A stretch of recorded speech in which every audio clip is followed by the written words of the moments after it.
Pemirsa, menyusul kebijakan bekerja dari rumah atau WFH ASN di hari Jumat, pekerja swasta juga diimbau WFH untuk menekan konsumsi BBM.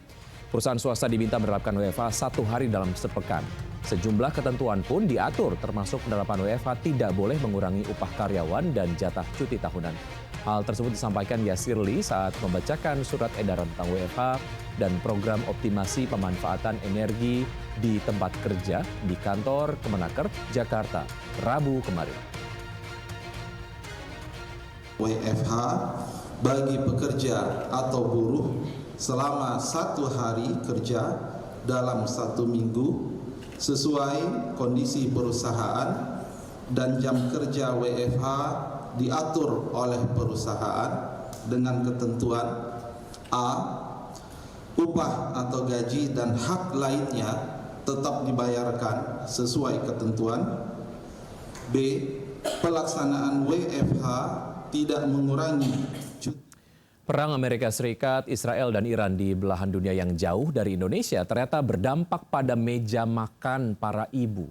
Akibat lonjakan harga kedelai impor Amerika, ukuran tahu dan tempe di pasar tradisional lebih kecil dari biasanya.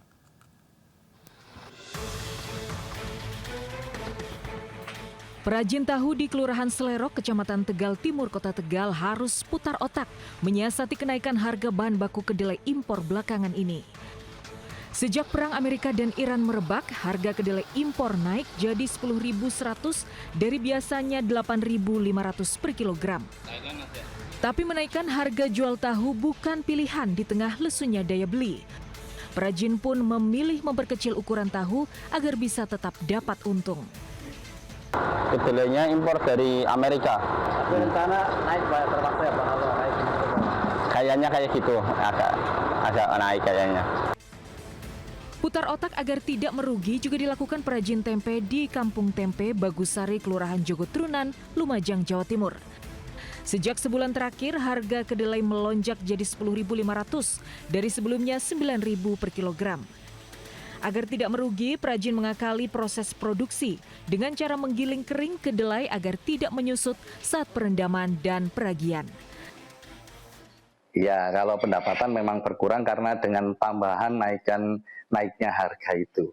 Jadi misalkan sekarang naik 1.000 berarti penghasilan saya 200 itu nggak ada sudah buat untuk kenaikan kedelai itu.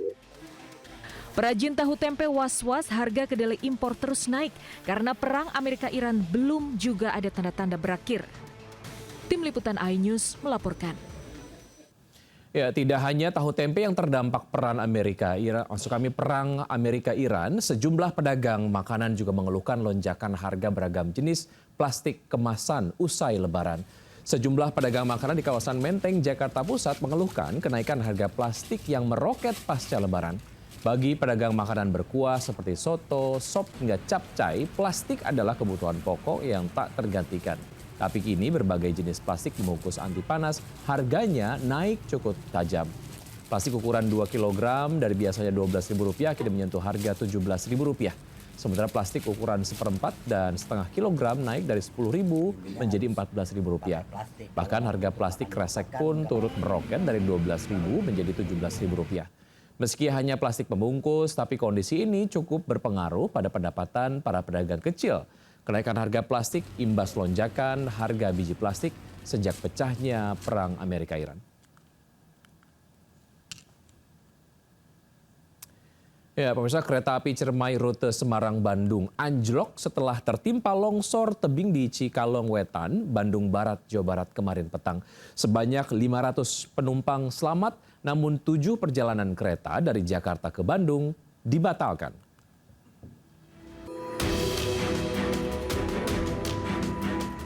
Inilah kondisi rangkaian kereta api Ciremai rute Semarang-Bandung yang anjlok di kawasan Cikalongwetan, Bandung Barat pada Rabu petang.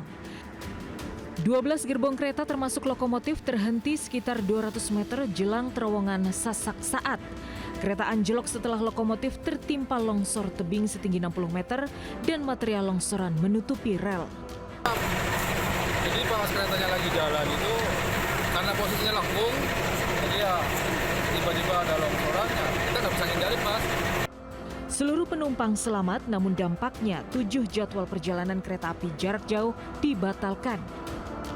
Di antaranya kereta rute Bandung-Jakarta seperti KA Parahyangan, KA Papandayan, dan komuter lain. Juga kereta Serayu rute Purwokerto-Pasar Senen. Calon penumpang diimbau melakukan refund tiket dan mencari alternatif transportasi lain. Sementara itu proses evakuasi lokomotif berlangsung hingga 9 jam baru selesai tengah malam akibat kendala hujan deras dan bahaya longsor susulan. Jalur rel masih dalam upaya pembersihan material longsor. Dari Bandung Barat, Jawa Barat, Yuwono, iNews melaporkan. Pemirsa, usai Lebaran kemarin, berhati-hatilah saat menerima uang pecahan Rp100.000 cetakan baru. Polisi kembali membongkar sindikat pengedar uang palsu hingga ratusan juta rupiah di wilayah Bogor, Jawa Barat. Polisi juga mengamankan 1 pelaku serta sejumlah alat produksi pencetak uang palsu.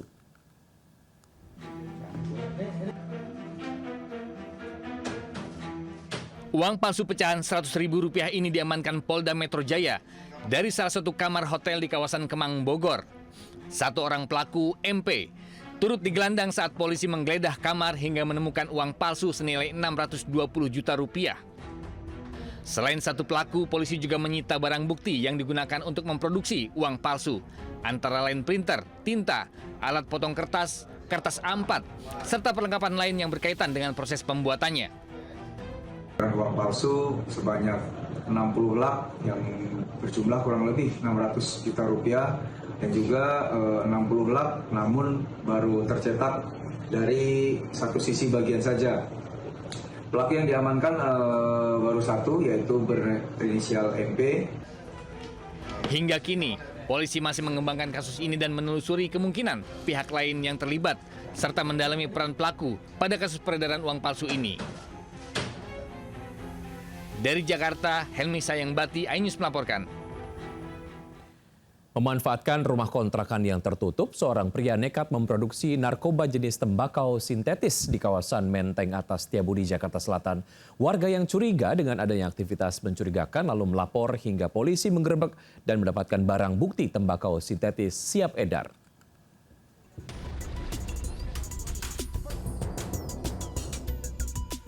Rumah kontrakan ini dijadikan tempat produksi narkoba jenis tembakau sintetis digerebek polisi di kawasan Menteng Atas Setiabudi, Jakarta Selatan. 1 tersangka pengedar sekaligus pembuat narkoba MS diamankan beserta barang bukti. Total polisi mengamankan narkoba jenis tembakau sintetis dengan berat kotor 341,62 gram beserta bibit sintetis seberat 26,15 gram.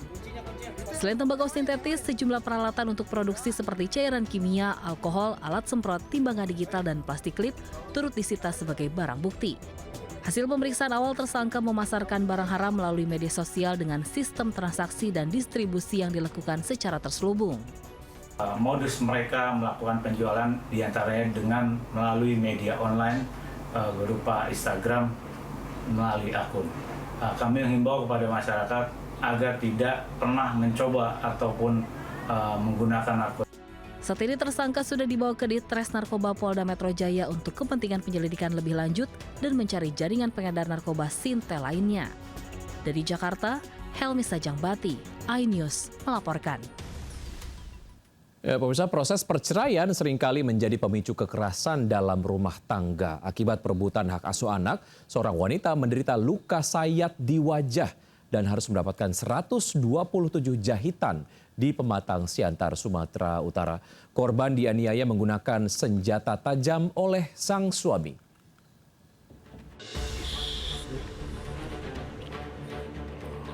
Seorang wanita Yeni Aprilia, 27 tahun, hanya merintih saat mendapatkan perawatan medis. Usai dianiaya suaminya, Andika, 37 tahun, dengan senjata tajam di asrama Martoba, Nagapita, Kecamatan Siantar, Martoba, Pematang Siantar. Akibatnya, ia harus mendapat 127 jahitan di wajah akibat sayatan senjata tajam. Selain di wajah, tangan korban juga terkena sayatan pisau. Penganiayaan terjadi pada 26 Maret lalu yang dipicu keributan karena pelaku melarang kedua anak kandungnya dibawa korban. Saat kejadian, hubungan pernikahan korban dan pelaku sedang proses perceraian di Pengadilan Agama Pematang Siantar. Usai keributan, adik korban yang berada di kamar keluar hingga mendapati wajah korban berlumur darah. Usai mendapatkan perawatan, korban yang ditemani keluarga lalu melapor ke Polres Pematang Siantar. Dengan dengan bawa dia, ya udah terjadi percekcokan di situ, Bang. Jadi setelah orang ini cekcok, si laki-laki ini keluar ke gudangnya, kemungkinan dia mengambil pisau itu kemudian kembali lagi ke dalam rumah dan disitulah terjadi. Hingga kini polisi masih mendalami kasus dan tengah mengejar pelaku untuk ditangkap dan mempertanggungjawabkan perbuatannya.